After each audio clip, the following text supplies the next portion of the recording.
Hello everyone and welcome back to episode 2 of the Retro Respawn, my retro gaming podcast.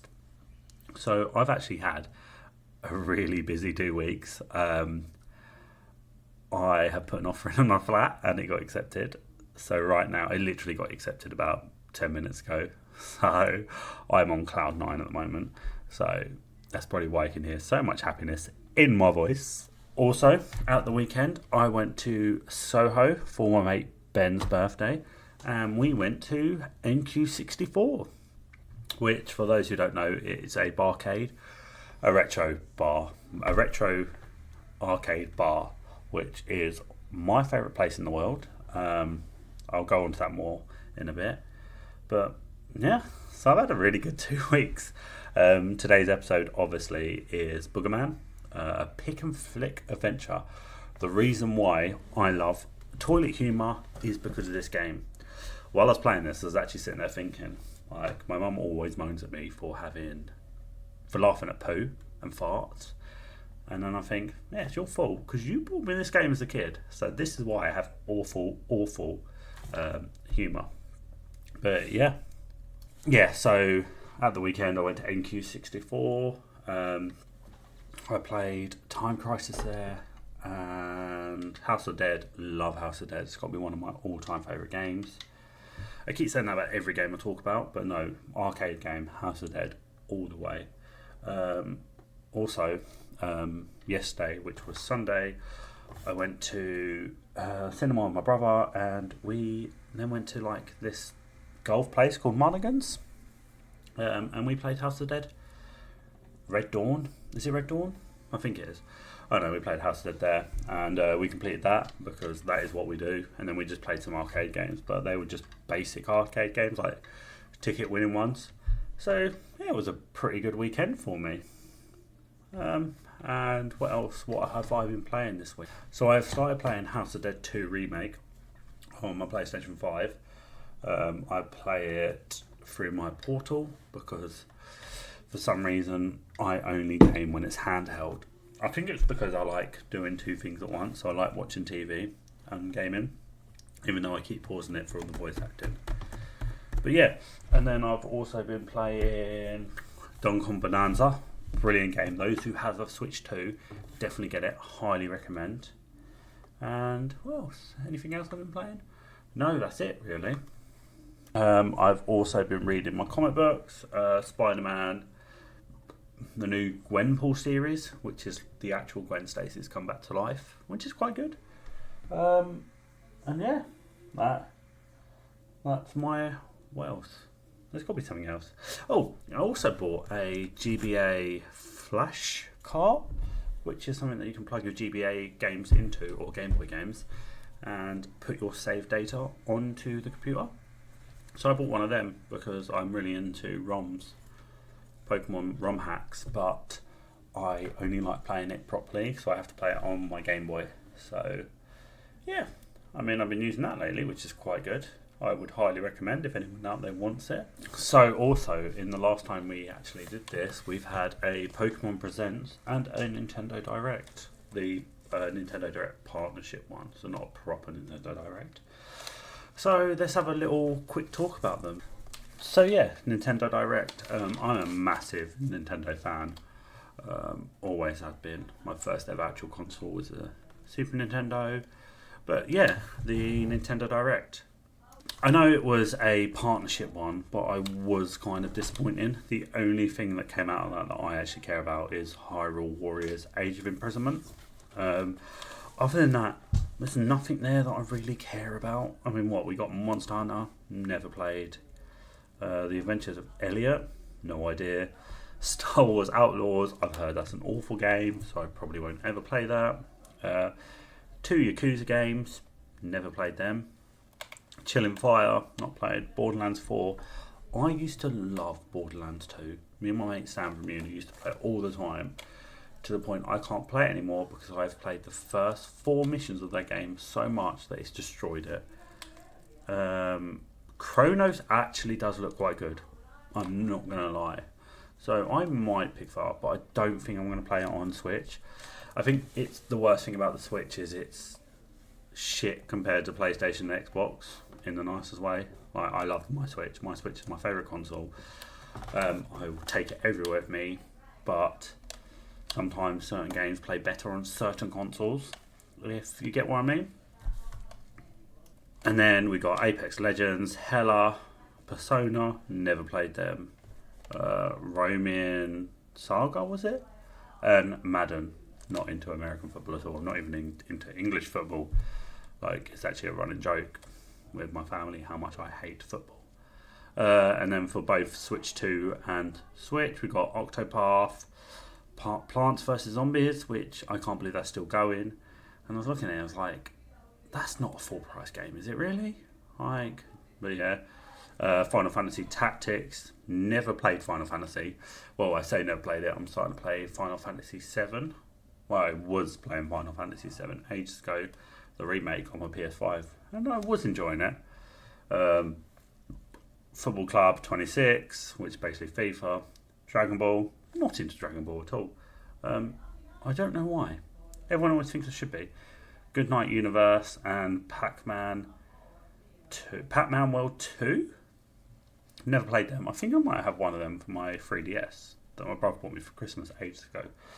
But I love Pac-Man, but Pac-Man belongs in an arcade cabinet. Yeah. Or in Smash Bros. But yeah. And then on the Switch, we've got Once Upon a Katamari. Once Upon a Katamari, yeah. Which I've never played. Any of them. I think there's only one though, isn't there? But yeah. NBA Bounce, Just Dance, Shinobu, and Hello Kitty Island Adventure, which we all know is from the best South Park episode. And yeah, next we have the Pokemon Presents, which I didn't watch because I don't care for it. I love Pokemon.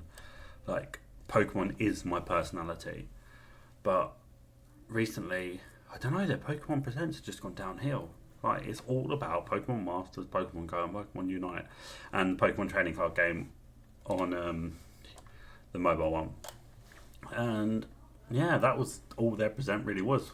And then obviously they gave us some more trailers of Pokemon ZA with Mega Dragonite, but that's all they ever seem to do. I think the last 3 Pokemon Presents have all just been ZA trailers, and it's like, come on, do something. Like, I don't know, where's Gen 10?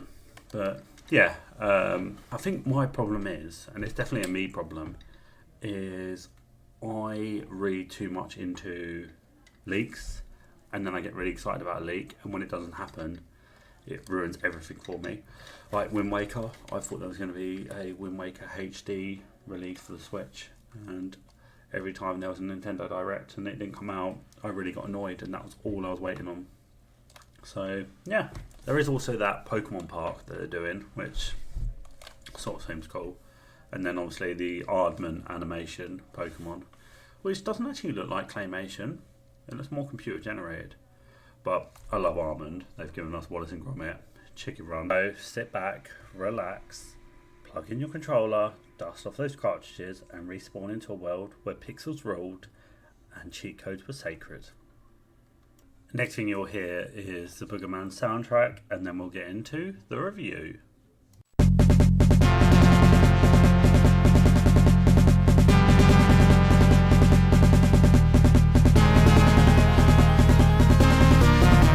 So, Boogerman, released in 1994 on the Sega Mega Drive, then a year later on the Super Nintendo. Last time we saw Boogerman was in Clayfire's 33 1/3 for the 64, where he was a rival to Earthworm Jim, probably because they were both Interplay characters.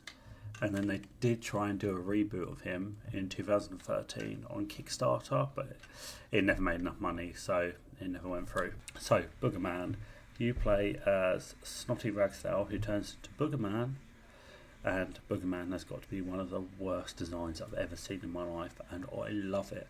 His clothes are snot green with brown shoes and brown gloves, and he has holes in his shoes and holes in his tights, and a red cape, which does work at your health. I loved this game as a kid, and I have no idea why, because I I never completed it. I always used to get to level 2 and just die.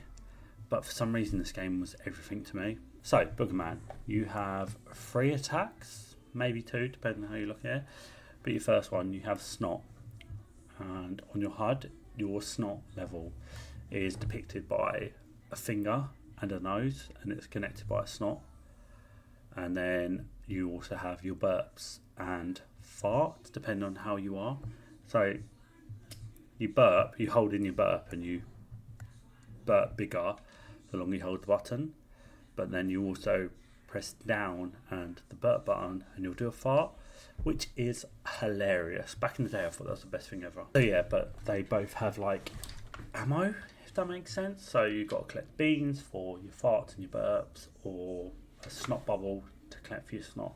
But you can also find a chili for your farts and your burps, which turns you into like a jetpack, which is brilliant. It's so overpowered, you can fly through anywhere, and you also do like a fireball burp or fart, and then you can collect milk, which as a kid I always thought was spoiled milk, I don't know why, but that gives you, let's say, hockaloogie, if that makes sense. So your health is your cape, so it turns yellow when you're almost near death, red when it's fine, and then like it flashes between dark red and red when you've got 2 hits, if that makes sense. And then obviously you also have lives. And then on top of that you also have plungers and like, I don't know, I think that these spots that you have to pick up throughout the level, and if you pick up enough at the end of the level you get like a bonus stage where you can climb up, you can make a ladder out of it, climb up and get a life. I've only ever got it once or twice. I don't know how many you need or what. It doesn't explain it, but if you get enough of them, yeah, you get a life at the end of the level. And then in each level you also get like a checkpoint, which is a porta potty, which is pretty cool. I like the way they do all that. And then you also get a nose that you go up, and that teleports you to another place, which is pretty cool. But yeah, it's your basic platformer. There's probably about 5 worlds, and each world has about 4 levels in. So level 1 is the flatulence swamps, which is just a swamp with boogers. It's pretty basic, it's alright. Enemies are like these weird boogery creatures, and then there's one special baddie for that world, which is a ghost. And then once you clear all 4 worlds, you've got to face a boss, which is Hick Boy, which is a hillbilly with a chicken. He fires eggs at you, and that's pretty much it. Yeah, so he fires eggs at you, then runs. Once you hit him, he runs from side to side, throwing the chicken around. He's not hard, but he's also not easy. Once you know the pattern, you're pretty good on it. Level 2 is the pits, which is pretty weird. It's like a pinky sort of level, but the path is like it basically looks like a green refresher. Again, it's just your standard platformer. There's a few weird things on there. There's like a mole, a hairy mole underneath here in the background, and then the baddie that's for this level is like this weird pizza guy. But yeah, and then the boss for this is Revolta, and she's dressed in like this red and yellow costume. She covers her face with a white cloth. She'll burp like a thundercloud that's quite easy to dodge. And when you hit her, she does like this pole vault from side to side. Again, just like the first boss, once you know the pattern, it's pretty easy. And then the 3rd level, which is Boogerville, which is basically like a booger version of the Flintstones. There's nothing new here apart from one of the bosses is like a spot, and when you hit him, he sort of pops and that hurts you. But other than that, it's a pretty basic level. And then the boss is Flyboy. Flyboy is pretty basic. They're all the same, the bosses. They're all quite easy to dodge once you know the pattern. He'll sort of like fire webs at you or spit like a maggot out. And like I said, very easy boss once you know the pattern. Level 4 is Mucus Mountains. And again, that's a pretty easy level. It's one of them ones where it goes to a platformer, but you've got to go up, if that makes sense. The standard baddie, all the standard baddies, but the one different one is like a goat sort of booger thing. More annoying than anything. The one thing I did hate about this level is I kept falling down. I can't explain to you how many times I fell down. To the point that it got more annoying than it did anything else. This is sort of like 2 levels in one, because the next level is sort of in a cave, and then once you do that cave you go back outside onto this. Then you go to the boss, which is Deodorant, which is quite a funny name actually, to be fair. And pretty much every time you hit him he burrows underground, or he'll fire sort of like these light bulbs, which I guess are probably ant eggs, or he'll just shoot lightning at you. But again, quite easy to dodge once you know the pattern. And yeah, and then the next level is the final level, which is basically just the final boss's castle, which is pretty much the same thing. You're in his castle, there's like these mouths and tongues, and that's it really. And then the final boss is like Boogermeister, and what does he do? He like farts and burps, and it's quite easy to dodge. Like the game in whole is really hard, but when you break it down by down, it's easy. It's just one of them ones. It's annoying because it's back in the day where you didn't have lives or saves. Well, you did have lives, but you couldn't save. Yeah, the game itself is awful. Like, I would never recommend it to anyone. I don't get why anyone would ever play it. I only played it because it's one of my childhood games that I love. But yeah, I'd probably give it overall maybe a 4 out of 10. Like, the soundtrack's awful and there's nothing really memorable about it. I always quote booger, booger, and that's about it. That's the only decent thing from the game. Look, if you want a really bad platformer, play it, but other than that, there's no need to. It's that 90s gross humour. It sort of falls in the same category as like Ren and Stimpy. It's alright. It's not brilliant, but yeah. And then next week, I think I'm probably going to do a Streets of Rage 2 review. Or I'm going to do a Streets of Rage, sorry. Maybe 1 or 2 or 3, I don't know. But I'm going to have a guest, which is my older brother, Billy, who is the player 1 to my player 2. Every game, any multiplayer game, I always play it with him. So yeah, and he is quite interested in joining the podcast, so this could turn into a 2-person podcast, but who knows. But yeah, as always, thank you all for listening. I hope you have a great couple of weeks, and I'll speak to you again in 2 weeks' time.